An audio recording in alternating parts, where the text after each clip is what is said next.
Well, now I guess I can say good afternoon, right? Um,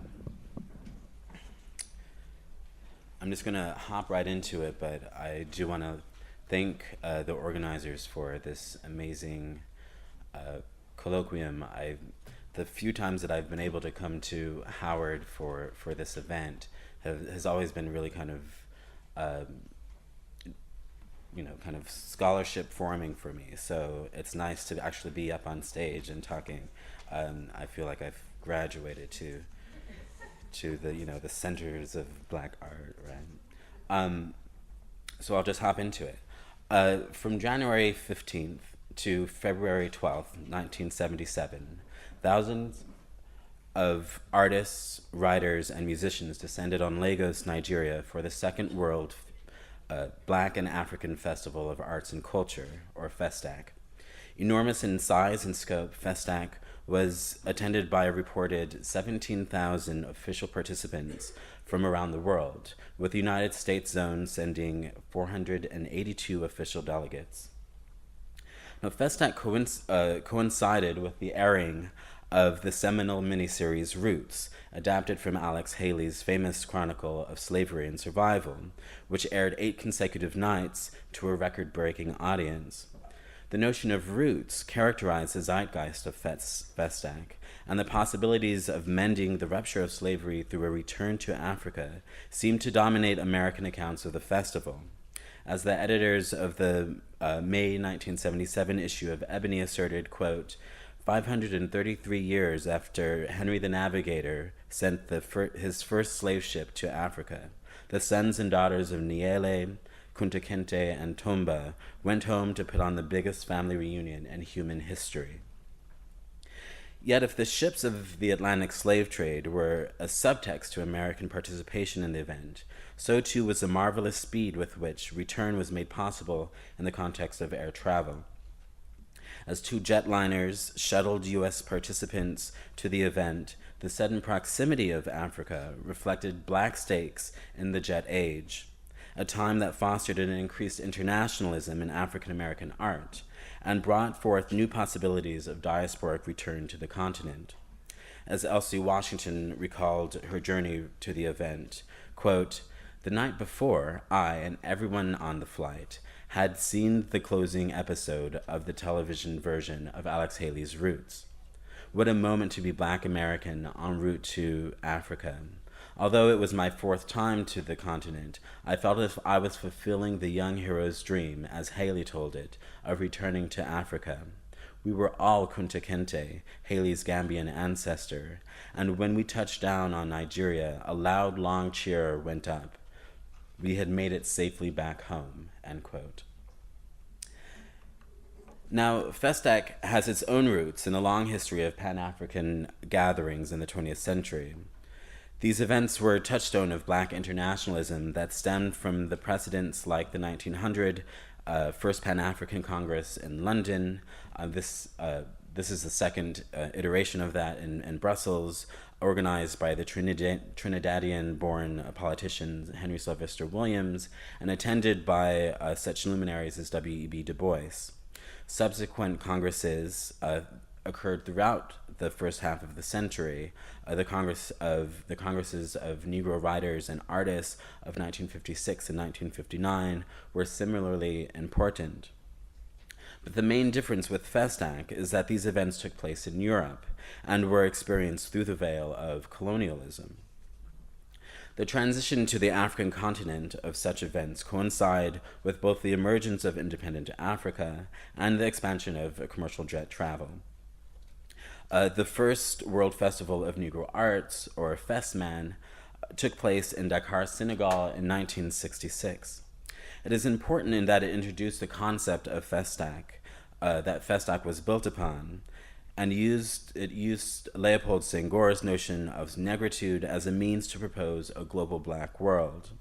The problem it posed for Black people in the U.S. was that the Senegalese government invited delegations organized by participating governments. As the U.S. State Department organized the U.S. participation in the festival, The emerging and most radical avant-garde artists of the Black Arts Movement were not included, though Leroy Jones did have a play in the festival that actually won a prize. So it's one way of looking at it. And in the end, actually, the American delegation was quite small to this festival.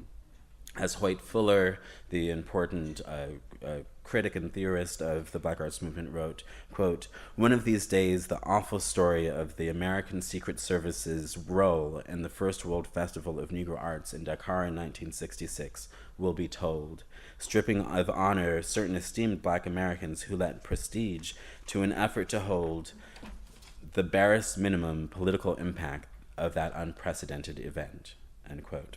Unfortunately, we don't have time to actually tell that story here, but it is an important precedent for Festac. And another event that is maybe just as important was the first Pan-African Cultural Festival held in Algiers in 1969. This event was much more politically radical than that of Festman, and went as far as to include the Black Panther Party, and the Cleavers were in Algeria at the time kind of as exiles, and they were presented as representatives of the U.S. Delegates. So its Pan-African political orientation was also very key. So in some ways, Festac combined these two earlier African festivals and expanded it onto an unprecedented scale. While Festman promoted the notion of negritude as its organizing premise, the organizers of Festac preferred a broader Pan-African conception. Festac expanded to include participants from North Africa and Blacks from Oceania, Australia, and India. In a significant gesture and departure from Festman, Festac was organized by grouping participants into delegations, participating delegations into zones, which included countries in addition to communities in countries where Black populations were marginalized minorities. Thus, the North American zone, which included Canada and the United States, was organized by Black activists as opposed to government appointees. And of course, the professor here at Howard, Dr. Jeff Donaldson, was the chairman of the North American zone. Festac began with an Olympic scale opening ceremony in which delegations paraded in the National Stadium. The festival was almost universally described as a moment in which Lagos was alive with the euphoria of cultural exchange. Participants and visitors experienced a vast array of exhibitions and events that in categories of cinema, dance, drama, music, fashion, literature, and the visual arts. Notable musicians included Sun Ra and Stevie Wonder, and organizers exerted a concerted effort to democratize the arts exhibition by eschewing prizes and displaying recognized artists with lesser-known artists. Especially within the American contingent, the event represented a testing of the tenets of the Black Arts Movement on an international stage. The concepts of political action and the promoting of art drawn from Black experience, what James Smethurst has called a popular avant-garde, dominated the event over the aestheticism and exclusivity that was associated with the participation in Festman. That isn't to say that the event didn't have its hurdles. Festac's grand size was made possible partly through the oil wealth enjoyed by Nigeria, as Andrew Apter has explored, but it was also plagued by a number of delays. While the event was originally scheduled to take place in 1970, immediately or 4 years after the '66 festival, the Biafran Civil War, a coup in 1975, and an assassination in 1976 resulted in a number of postponements by the Nigerian organizers. To add to this, the American delegation had difficulties raising the funds from private sources and faced the threat of censorship from the U.S. State Department, whose initial offers for financial help were contingent upon participation in the selection of artists. And it was very much a desire on the part of the committee, the U.S. committee, to not have the State Department decide who gets to go, right? And so there was this really interesting kind of dilemma that was faced. In fact, just weeks before the event, many participants were unsure if they would actually get to go at all. It is a testimony to the will of the U.S. organizers and the participants that getting there was finally managed, and their flexibility would have been entirely impossible 20 years earlier without the advantages of jet travel. And in fact, the participants coming from California had to fly to Chicago in order to fly to Africa. So it's and it was done really quickly. So it's kind of amazing in a lot of ways. Arguably, the most important aspects of Festac was the way in which it gave an opportunity for artists to test their cultural, political, and personal bonds on a broader Black world. It suggests a sort of internationalism that was not only political but also personal. One gets this sense in this image of Donaldson observing a troupe of African musicians in traditional clothing.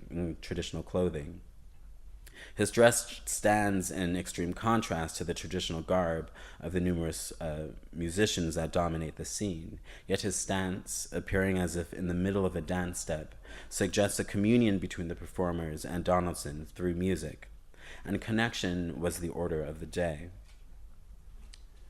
Donaldson was inspired by Festac to create his work Majority of 1977. Donaldson described the work as, quote, a vision of the power of African continental and diasporan mutuality in harmonic action and a tribute to women and their centrality in our historic quest for unified action, end quote. It projects his aesthetic developed as a member of Africobra onto an international stage.